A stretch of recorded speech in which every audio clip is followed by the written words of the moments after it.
Best health packages up to 80% discount. Tirumala Diagnostics. మందం మందం మధుర నినదైః వేణుమాపూరయంతం బృందం బృందావన భువి గవాం చారయంతం చరంతం ఛందోభాగే సతమఖమఖధ్వంసినాం దానవానాం హంతారం తం కథయ రసనే గోపకన్యా భుజంగం. భాగవత కథాసుధ తర్వాత భాగంలోకి వచ్చాం. బలరామకృష్ణులు ఇద్దరు తమ గురువైన సాందీపని ఋషి యొక్క కుమారుణ్ణి యముని సదనానికి వెళ్ళి మరీ ఆయనకి తెచ్చి అప్పచెప్పారు గురుదక్షిణగా. ఆ తర్వాత తమ విద్యాభ్యాసం పూర్తయిపోయిందని భావించుకుని గురువుతోటి వీడ్కోలు చెప్పించుకుని వీళ్ళు ఏం చేశారు, ఒక రథం ఎక్కి ఇంటికి వెళ్ళిపోయారు. అయితే మధురా నగరానికి వచ్చేసిన తర్వాత మధురా నగరంలో ఉన్నటువంటి ప్రజలంతా తాము కోల్పోయిన ధనాన్ని మళ్ళీ పొందినంత సంతోషించారట. అంతా వీళ్ళు కొద్ది కాలం మాతో ఉన్న వాళ్ళే ఇలా సంతోషిస్తే, చిన్నతనం నుంచి నేను రేపల్లెలోనే ఉన్నాను, వాళ్ళందరూ నా మీద ఎంతో మనసు పెట్టుకుని ఉన్నారు, వాళ్ళు ఎంత బాధపడుతున్నారు, నా విరహంతో వాళ్ళు ఎంత ఇదైపోతున్నారో అని భావించి కృష్ణుడు ఏం చేశాడట, ఎంత పగగా ఉందో వాళ్ళకి నా మీద, ఎంత కోపంగా ఉన్నారో వాళ్ళు అని భావించి ఏం చేశాడు, నిశ్చయమైన భావాలు కలిగిన వాడు, గంభీరుడు, పెద్దలు మెచ్చదగిన గుణాలు కలిగిన వాడు అయినటువంటి వృష్ణి వంశస్థుల్లో ఉత్తముడైన ఉద్ధవుడు అనే వ్యక్తిని పిలిచాడు. కృష్ణుడికి అతనితోటి స్నేహం ఉంది, బంధుత్వం ఉంది. ఉద్ధవుడిని పిలిచి ఏం చెప్పాడంటే, ఈ ప్రణయమూర్తులైన గోపికలు నా ఆగమన కోసం ఎదురు చూస్తూ ఉంటారు, నా మీద వ్యామోహంతో ప్రపంచాన్ని మర్చిపోయి ఎంత దుఃఖపడుతున్నారో, వాళ్ళని వదిలిపెట్టడం ధర్మం కాదని వాళ్ళు భావిస్తూ ఉంటారు, ఎంత ఈ వియోగ దుఃఖంతో వాళ్ళు ఎంత బాధపడుతున్నారో, ఎట్లా ప్రాణాలని ఒంటి మీద మోస్తున్నారో పాపం, ఒక్కసారి వెళ్ళి వాళ్ళతోటి మాట్లాడిరా, మా అమ్మ నాన్నని చూసిరా, తర్వాత నేను కమలాల వంటి కన్నులు కలిగిన ఓ కాంతలారా సంశయం పడకండి, నేను ఇక్కడి నుంచే మిమ్మల్ని చూస్తాను, మిమ్మల్ని వదిలిపెట్టను, బృందావనానికి వస్తానని నేను చెప్పినట్టుగా రహస్యంగా గోపికలతోటి చెప్పు అని చెప్పి పంపించాడు. అయితే సరే ఈయన ఏం చేశాడు, ఉద్ధవుడు గుర్రమే ఒక రథం ఎక్కి సాయంకాలానికి రేపల్లెకి చేరాడు. సాయంకాలం అతను వెళ్ళేసరికల్లా గోధువులు రేగుతోంది, అప్పుడే ఆవులు అన్నీ ఇళ్లకు వస్తున్నాయి అన్నమాట. ఆయన చూడంగానే నందుడు ఎంతో ఆనందంగా కౌగిలించుకున్నాడు. నువ్వే మా పాలిటి గోపాలకృష్ణుడివి నాయన, కృష్ణుడి ద్వారా దగ్గర నుంచి వచ్చావంటే నువ్వే మా కృష్ణుడివి అని చెప్పి చక్కగా భోజనం పెట్టాడు కమ్మగా. తర్వాత ఏమో శ్రమను పోగొట్టాడు, ఆయన ప్రయాణం బండి మీద కూర్చుని వచ్చాడు కదా, ఆయనకి చక్కగా స్నానానికి దానికి ఏర్పరిచి చక్కగా భోజనం పెట్టిన తర్వాత విశ్రాంతిగా కూర్చోబెట్టి ప్రయాణపు అలసటని పోగొట్టి ముచ్చటగా ఇలా అడిగాడు, నాయన మా చెలికాడు నా స్నేహితుడైన వసుదేవుడు కుశలంగా ఉన్నాడా, ఈ కంసుడు కడతేరిపోయిన తర్వాత తన కుమారులతోటి చక్కగా సేవించబడుతున్నాడా, అందరూ బాగున్నారా, మమ్మల్ని తలుచుకుంటున్నాడా కృష్ణుడు ఎప్పుడైనా అని అడుగుతున్నాడు. తర్వాత ఈ గోపికలని చెలికాండ్రని ఆలమందల్ని స్మరిస్తున్నాడా, ఇక్కడ వన్యాలు నదుల గురించి అందరికీ చెప్తూ ఉంటాడా, మా కృష్ణుడు మా ఇంటికి ఎప్పుడు వస్తాడు అని అడిగారు. అడిగేసరికల్లా ఇప్పుడు ఆ అడగటం కూడా ఎలా అంటే, మళ్ళీ మేము కృష్ణుడి తాలూకు వెన్నెల చిందే ముఖాన్ని చూడగలుగుతామా, మాకు దర్శన భాగ్యం లభిస్తుందా అంటూ బొంగురుపోయిన కంఠంతో మాట్లాడలేక దుఃఖంతో కళ్ళొత్తుకుంటూ మాట్లాడాడు ఈయన నందుడు. పక్కనే కూర్చున్న యశోదాదేవి కుమారుని గురించి చెప్తుంటే ఇలా కుమారుడు ముఖము వెన్నెల అలా చెప్తుండేసరికల్లా ఆవిడ సంతోషము దుఃఖము రెండూ పట్టలేక కళ్ళ వెంట నీళ్లు కారుస్తూ తన కొడుకుని ఎప్పుడు చూస్తానో అన్న ఉద్వేగంతో దుఃఖిస్తూ యశోదాదేవి పక్కనే కూర్చునిండిపోయిందట. అప్పుడు ఈయన ఉద్ధవుడు ఏం చెప్పాడంటే, మీరు ధైర్యంగా ఉండండి, విద్యాభ్యాసానికి వెళ్ళారు, విద్య పూర్తయింది, మధురా నగరంలో పరిస్థితులన్నీ చక్కబరిచిన తర్వాత తప్పకుండా మిమ్మల్ని దర్శించడానికి వస్తాడు, అందుకే ముందు నన్ను పంపించాడు అన్నాడు. పైగా వాళ్ళు సామాన్య మానవులు కాదు, మోక్షాధినేత అయినటువంటి మహావిష్ణువు భూభారం తగ్గించడానికి బలరామకృష్ణుల అవతారంలో జన్మించాడు. ఆయన ఇక్కడ అన్ని చోట్ల పరిస్థితులను చక్కబరిస్తే గానీ కుదరదు, మీ దగ్గర ఉన్నప్పుడు ఇక్కడికి వచ్చే రాక్షసులందరినీ సంహరించి భూభారం తగ్గించాడు, అక్కడ కూడా అదే పని చేస్తాడు. పైగా ఆయన ఏంటంటే నారాయణుడు అన్ని ప్రాణులలోనూ ఉంటాడు, ప్రతి ప్రాణిలోనూ ఉండే జీవాంశగా ఆయనే ఉంటాడు. కాబట్టి మీరు అటువంటి వాడిని, అటువంటి మహానుభావుణ్ణి కుమారుడిగా భావించి మనసు నిలిపి సేవించారు. అమిత ముద్దు అతి గారాభంగా ఆయన మాటే చెల్లేటట్టుగా సేవించారు. పరమ ధన్యులు మీరు, మీలాంటి ధన్యత ఎవ్వరికీ కన్నా దేవకీ వసుదేవులకు కూడా మీలాంటి ధన్యత్వం చెందదు, అది మీకు ఎవరికి దొరకదు. పైగా ఏమిటి భగవంతుడు ఎటువంటి వాడు, ఆయనకి అమ్మా నాన్న భార్య స్నేహితుడు చుట్టము విరోధి ఇష్టడు అయిష్టడు అంటూ ఎవ్వరూ లేరు. భగవంతుడికి అంతా ఒకటే. ప్రపంచమంతా. జనన మరణాలు లేవు. సజ్జనులను సంరక్షించటము, త్రిగుణరహితుడైనను దానికోసం అంటే మనం శిష్ట రక్షణ, దుష్ట శిక్షణ కోసం త్రిగుణాలు లేనివాడైనప్పటికీ గుణాలు ధరించి సృష్టి స్థితి లయలను సాగిస్తూ ఉంటాడు. భగవంతుడి విధానం అది అని ఉద్ధవుడు శ్రీకృష్ణుని యొక్క మహిమని, ఆయన యొక్క గొప్పతనాన్ని ముచ్చటిస్తూ ఆ రాత్రి గడిపేశాడు వాళ్ళతోటి. కృష్ణుడి గురించి అప్పుడు అలా చేశాడు, ఇలా చేశాడు, అట్లా అయింది, ఇట్లా అయింది అని తల్లిదండ్రి రకరకాల కబుర్లు చెప్తుంటే వాట్లల్లో ఉన్న తత్వజ్ఞానాన్ని వాళ్ళకి బోధిస్తూ పిల్లవాడు తమ దగ్గర లేడన్న దుఃఖాన్ని మాన్పటానికి సాధ్యమైనంత ప్రయత్నం చేశాడు ఉద్ధవుడు. మర్నాడు తెల్లవారేసరికి ఈ పొద్దుటి మజ్జిగ చిలుకుతున్న వేళకి, పాలు తీస్తున్న వేళ, మజ్జిగ చిలుకుతున్న వేళ 2 వేళలు. ఆ 2 వేళల మధ్యలోనూ నిద్ర లేచాడట ఉద్ధవుడు. లేచి ఏం చేశాడు? సంధ్యా ఉపాసన నిత్యానుష్ఠానాలని నెరవేర్చుకుని ఒక ఏకాంత స్థలంలో వెళ్ళి ఉన్నాడట. వీళ్ళంతా గోపికలు ఎట్లా అనుకుంటున్నారంటే, ఈయన చూడ్డానికి పద్మాల్లాంటి కళ్ళు, చక్కటి ముఖము, విశాలమైన వక్షస్థలం కలిగినవాడు, పచ్చని బట్ట కట్టుకునేవాడు, పొడుగాటివాడు, మెళ్ళో కమలమాల వేసుకుంటాడట. అతను మెరుగారి అంటే మెరిసిపోయే కుండలాలు ధరించిన ఈ పురుష పుంగవుడు మా కృష్ణుల్లాగానే ఉన్నాడు అని భావిస్తున్నారు. అలా కొంచెం రూపురేఖలతో కనపడిన కృష్ణుడే వచ్చాడని భావిస్తారనమాట గోపాంగనలు. వాళ్ళంతా పరిగెత్తుకుంటూ వచ్చారు. తర్వాత గోపికాంతలంతా ఇలా అన్నారు, అయ్యా మేము నిన్ను ఎరుగుతాము, మాకు నువ్వు తెలుసు, నువ్వు ఉద్ధవుడు అని, కృష్ణుడికి నువ్వు స్నేహితుడివి, తన తల్లిదండ్రులకి తన క్షేమం తెలియజేయటానికి నిన్ను పంపించారు. మా ప్రియుడు అంటే యదుపతి కృష్ణుడు వాళ్ళ అమ్మా నాన్నని మర్చిపోలేదు, కనీసం అమ్మా నాన్నని మర్చిపోలేదు, మేము ఎలాగో ఆయనకి ఏం గుర్తుంటాం, కనీసం వాళ్ళనైనా గుర్తుపెట్టుకుని పంపించాడు అని అన్నారు. గుర్తుపెట్టుకుని నిన్ను పంపించారు అని. ఎలా అంటే వాళ్ళకి ఎంత దుఃఖము, పట్టలేని దుఃఖము, భగవంతుణ్ణి వదిలిపెట్టి ఉండలేని వ్యామోహము, వాటితోటి రకరకాల మాటలు. ఒక తుమ్మెద అక్కడ తిరుగుతుంటే ఆ భృంగం మీద వ్యాజంగా పెట్టుకుని ఓ తుమ్మెద అని తుమ్మెదతోటి మాట్లాడుతున్నారట. వీటిని భాగవతంలో భ్రమర గీతలు అని చెప్తారండి. అంటే డైరెక్ట్గా సంభాషణ కాదు ఇది.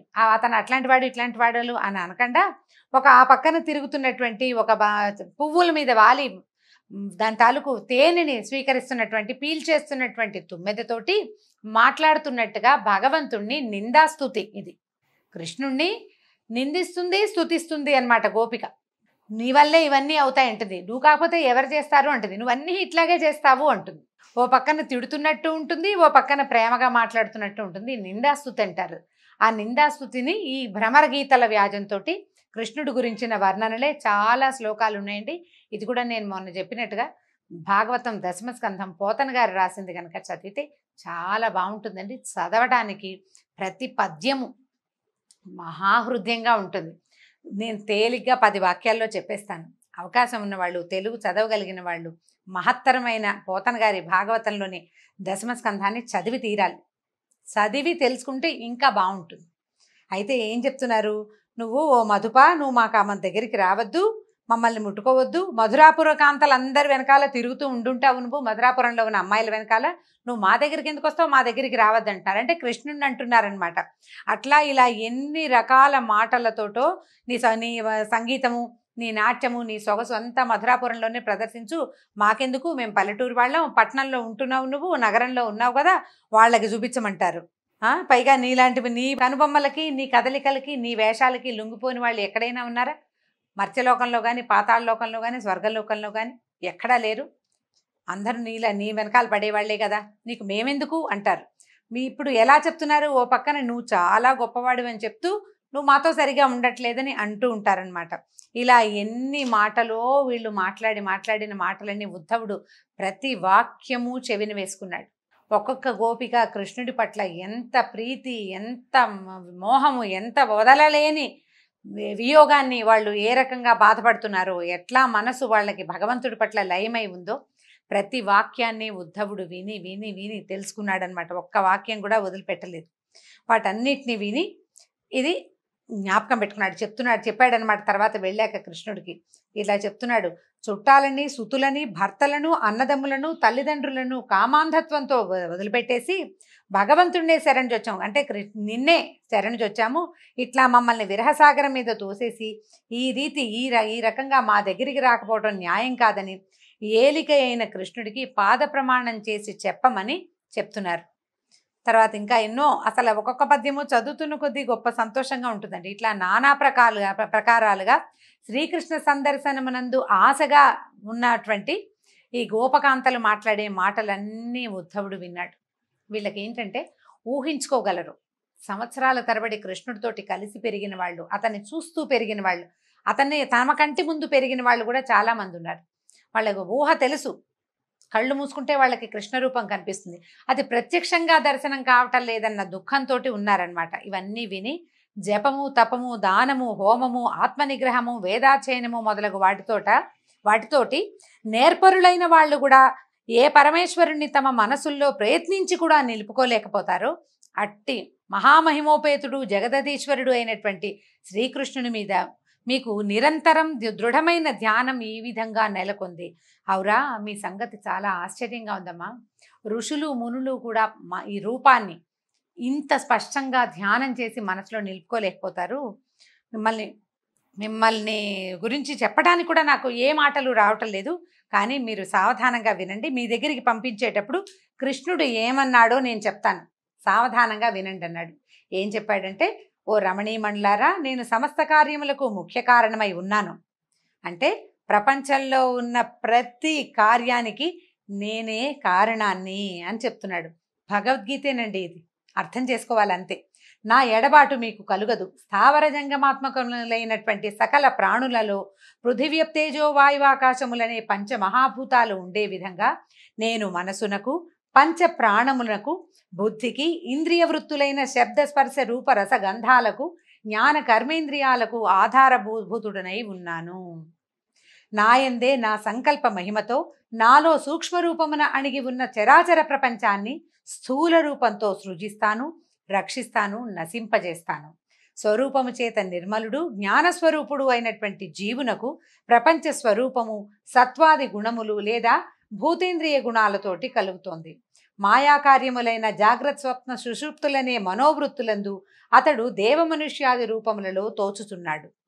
నిదురించి మేల్కొన్నవాడు తాను స్వప్నంలో చూసిందెల్లా అసత్యమని భావించినట్లుగా తత్వవేత్త మనసనే పదార్థంతో శబ్దస్పర్శాది సకల విషయాలను దృఢంగా నిరోధించి తనకన్నా భిన్నంగా ప్రపంచం లేదని చెప్తాడు. ఆ మనసును పండితులు వేసట చెందక అరికట్టగా అటుపై భేదభావము పొడజూపదు. కాబట్టి నేను ప్రతి చోట ఉంటాను. మీకు కలుగుతున్న ఈ వ్యామోహము, వియోగ దుఃఖము నా వల్లే కలుగుతున్నాయి, అది నేనే. నా యందు కలుగుతున్నాయని మీరు భావిస్తున్నారు, కానీ ఆ వేదన కూడా నేనేను అని చెప్తున్నాడు భగవంతుడు.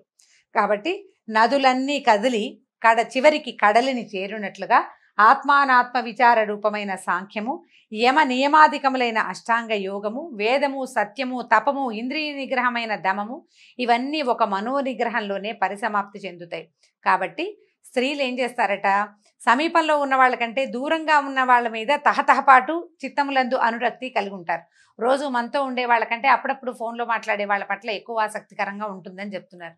కాబట్టి మీరు ఎప్పుడూ దూరంగా ఉండే భగవంతుడి మీద దృష్టి పెట్టుకుని స్మరిస్తూ ఉండండి. మీకు దూరంలో ఉన్నానని భయపడద్దు, నిరంతరము ధ్యానంతో మీరు నన్ను పొందగలుగుతారు అని చెప్పి కృష్ణుడు చెప్పాడని ఉద్ధవుడు చెప్పాడండి. ఈ కృష్ణుడు ఉద్ధవుడు చేత చేసినటువంటి ఈ కబురు గోపికలకు కాదు, మానవులకి, మనుషులకి. ఇది నేనేనన్న భ్రమలో ఉండకండి. ఈ నేను అన్న భావనే నేనని భగవంతుడు చెప్తున్నాడు. ఈ మన శరీరాల్లో ఇవి మన చేసే ప్రతి క్రియ, ప్రతి విషయము, ప్రతిదీ భగవంతుని వల్లే జరుగుతుంది. ప్రతిదీ భగవన్నియామకం వల్ల జరిగేదే తప్ప మానవులకి ఏదీ లేదు.